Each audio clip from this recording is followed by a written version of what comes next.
Assalamualaikum warahmatullahi wabarakatuh. Selamat datang, selamat berjumpa kembali di channel Islam Nusantara, channel yang selalu setia standby di ujung selatan Pulau Jawa.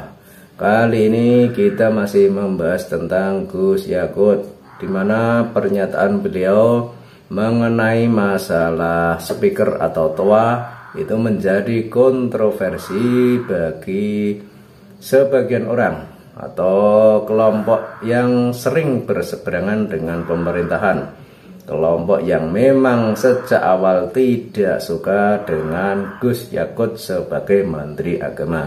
Dan berita kali ini adalah berita tentang demo yang dilakukan oleh PA 212, terus FPI, terus GNPF Ulama, dan beberapa lagi yang lainnya. Kita simak saja beritanya berikut ini.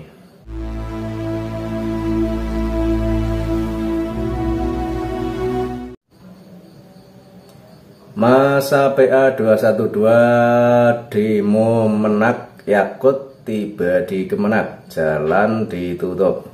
Ini diliput oleh CNN Indonesia pada hari Jumat tanggal 4 tahun 2022. 4 Maret ya, kemarin ya, kemarin. Jadi ini ada aksi di Kementerian Agama.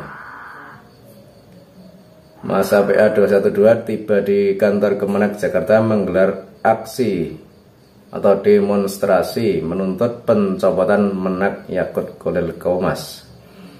Jadi mereka menuntut Menteri Agama itu dicopot dari jabatannya. Cuma karena itu tadi soal pengeras suara yang bagi mereka itu adalah masalah besar atau sesuatu yang yang perlu diperjuangkan dengan mati-matian, mungkin begitu bagi mereka. Padahal ini hanya masalah toa atau pengeras suara.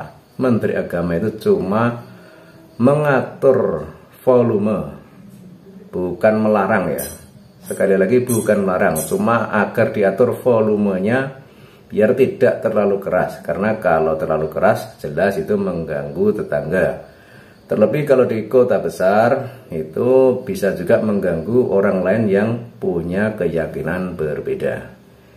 Kita lanjut beritanya. Masa aksi berjumlah ratusan orang mulai mendatangi kantor Kementerian Agama dalam unjuk rasa menuntut pencopotan Menteri Agama Yakut Kholil Qomas. Aksi ini diinisiasi oleh Persaudaraan Alumni atau PA 212, kemudian GNPF Ulama, kemudian FPI dan Spirit 212. Padahal kita tahu bahwa FPI itu adalah organisasi yang dinyatakan terlarang di Indonesia, dan organisasi ini sudah dibubarkan. Tapi entah kenapa si FPI ini masih ikut juga di aksi di Kemenak pada hari Jumat. Ya, karena sejak dulu yang sering melakukan aksi demo ya memang rombongan ini juga. Ramainya masa yang mengikuti demo membuat petugas menutup jalan lapangan Banteng Barat di depan Kemenak. Karena aksi tersebut, polisi atau petugas di sana menutup jalan ya. Ya karena namanya demo itu memang mengganggu lalu lintas ya. Jalan harusnya digunakan untuk lewat kendaraan, tapi karena ada demo ya mau tidak mau harus ditutup. Dan tentu saja mereka yang sebetulnya mau lewat di jalan itu ya merasa terganggu ya. Tapi ya bagaimana lagi, karena ada demo mungkin ya mereka mending cari jalur lain atau mungkin putar balik lah. Pantauan CNN Indonesia, masa mulai merengsek mendekati kantor Kemenak pukul 13.30. Jadi ini sehabis sholat Jumat ya ini mungkin ya. Sejumlah massa aksi membawa bendera Indonesia dan Palestina. Ini bendera negara lain diikut sertakan di aksi tersebut. Mungkin sebagai simbol apa? Kalau Palestina itu kan dianggap sebagai simbol negara yang tertindas ya mungkin ya. tertindas oleh Israel. Meskipun sebenarnya perang antara Israel dan Palestina itu ada yang mengatakan adalah perang politik ya, bukan perang agama. Menurut Fikri, aksi dan desakan mundur ini dilakukan karena pernyataan Yaqut dinilai telah mencederai umat Islam. Alasannya mereka meyakini ucapan Yaqut telah menyamakan suara azan dengan suara gonggongan anjing. Ya, ini kelompok yang salah paham. Padahal Gus Yaqut itu tidak demikian ya, tidak menyamakan azan dengan gonggongan anjing ya. Tapi karena pemahaman mereka seperti itu, kemudian di framing, dikemas seolah-olah Gus Yaqut melecehkan azan. Terus ada yang mendukung, maka jadilah aksi seperti ini. Seharusnya Menteri Agama mengeluarkan pernyataan yang damai. Saudara dengan mudah mengacak-acak agama Islam. Pernyataan yang damai.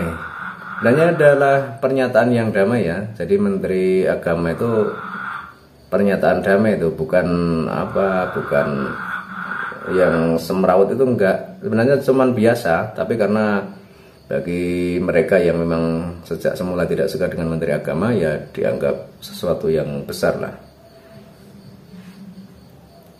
Dan kata novel Mbah Mukmin ya, ini tentu saja ya, kalau di KPN Nusantara itu nyebutnya Dul Mukmin.